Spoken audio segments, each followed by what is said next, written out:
हज़रत मोहम्मद सल्लल्लाहु अलैहि वसल्लम के दादा हज़रत अब्दुल मतलब के तमाम बेटों में से सबसे ज़्यादा खूबसूरत हज़रत अब्दुल्ला यानी नबी सल्लल्लाहु अलैहि वसल्लम के वालिद थे और वो सबसे ज़्यादा पाक-दामन थे, जो नबी सल्लल्लाहु अलैहि वसल्लम की पैदाइश से पहले ही वफ़ात पा चुके थे। हज़रत अब्दुल मतलब को ख्वाब में कुआँ खोदने का हुक्म दिया गया, यानी हज़रत इस्माइल का ज़मज़म कुआँ।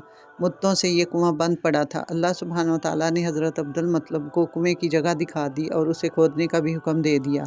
हज़रत अली से रिवायत है कि हज़रत अब्दुल मतलब ने बताया कि मैं हिजर अस्वद के मुकाम पर सो रहा था कि मेरे पास एक आने वाला आया और उसने मुझसे आकर कहा, तैयबा को खोदो। मैंने पूछा, तैयबा क्या है? मगर कुछ बताए बगैर ही चला गया। दूसरी रात फिर वही शख्स आया और कहने लगा, बर्रा को खोदो। मैंने पूछा, बर्रा क्या है?